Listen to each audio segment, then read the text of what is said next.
Stephen Pinker, thank you so much for coming on our programme. Let me start with a very specific question about our situation here in Britain. Our Prime Minister, as you know, is in intensive care in hospital fighting for his life against this virus. What do you think that does to the morale, to the psychology of our nation? It would certainly make the pandemic real.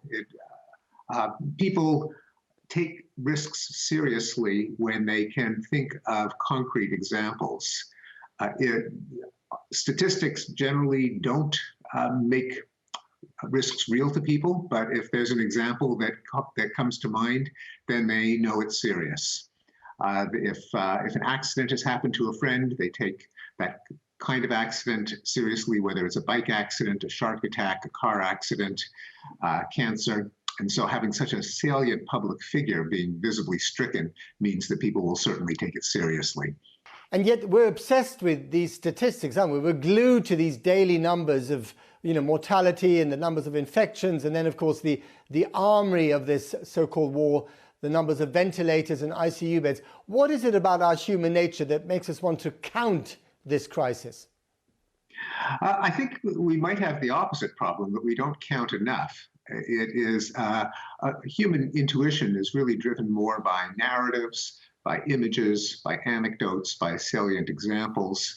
And most public health officials wring their hands over the fact that people are not sufficiently attentive to numbers.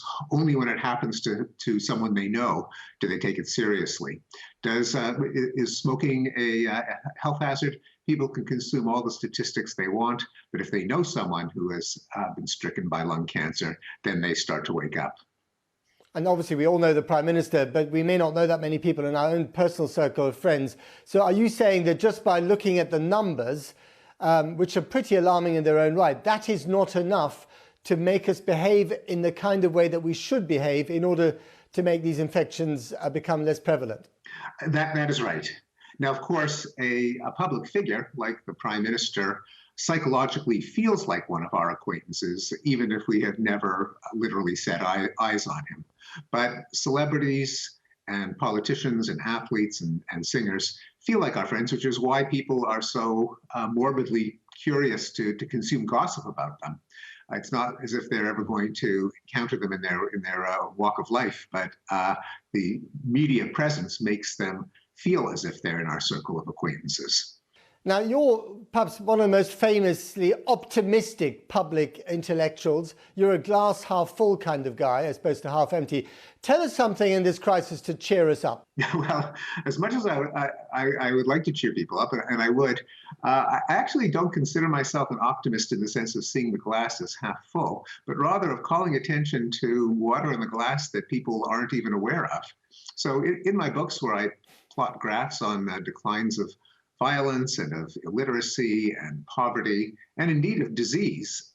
These are facts that people aren't aware of. It's not a question of putting a happy face on ambiguous facts. But surveys have shown that most people are completely unaware that extreme poverty has declined by 90%, or deaths in warfare have come down by 95%. They just don't know about these facts. So it's not a question of optimism, and I would not want to say, relax, everything will turn out well. I think they will if we take the appropriate measures. And in looking at the progress that we have enjoyed, it's important not to think that there's just some natural arc of history that carries us ever upward, that good things happen, that the universe contains a force that makes people better off. Quite the opposite. The universe doesn't care about us. It's trying to grind us down. Disease being a prime example. We are sitting ducks for germs. We always have been. It's in the nature of life. We are big, yummy hunks of food from the eyes of a virus or a bacterium. And it's to be expected that they will evolve ways of finagling their way into us and consuming us from the inside. Now, of course, we fight back. We have an immune system, but we also have ingenuity. We can invent vaccines and drugs and public health measures. And to the extent that there has been progress, as there has been with other infectious diseases, we eradicated smallpox, we've reduced the death rate from malaria and diarrhea and HIV/AIDS, but not because progress happens, not because we ought to be optimistic about the natural course of events, but because when people do apply ingenuity to combating human scourges, they can every once in a while succeed, as we have with other infectious diseases. And there is, of course, reason to believe that this won't wipe out humanity. We are implementing public health measures like disinfection and social distancing that have started to bend the curve, particularly in the some of the most afflicted countries like China, but also ones that have taken even more stringent measures, such as New Zealand and South Korea. There will be more tragedy, there will be more suffering, but if we apply what we know will work, then there's every reason to believe that we will tame this, that we will combat it as we have with other diseases.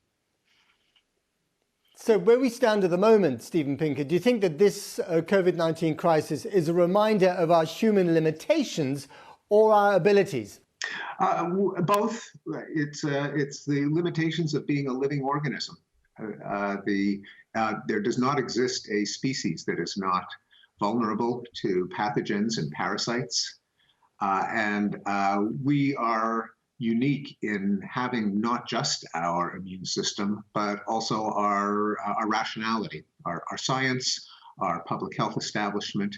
So we have one extra weapon compared to every other organism. That doesn't mean we're invulnerable, as we see in the ongoing tragedy, but it does mean that we have weapons to fight back.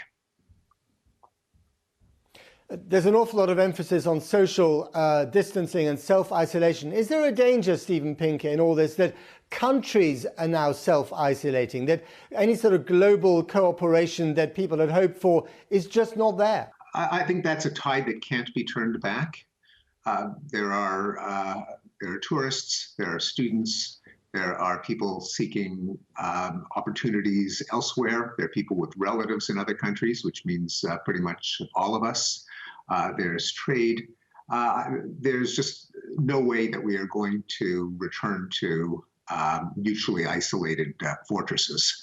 And so we're going to have to develop the means to minimize the risks of spreading pandemics with better early warning networks, better cooperation among countries, because even though it seems now as if nothing will ever be the same, because we are in the midst of the worst of it, but when the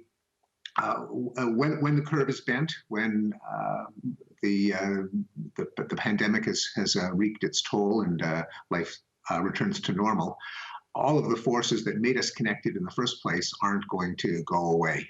If we're wise, we will deal with them better. We'll have better emergency response systems in place. We'll have better networks of monitoring, better cooperation among public health networks worldwide. But I don't see us reversing the tidal wave of globalization. This virus is a great leveler. It doesn't care about boundaries or political parties or rich and poor or religion for that matter. Do you think that once this is over, it will have changed the world, and in positive ways or negative ways? I think we're apt to overestimate how much it will change the world.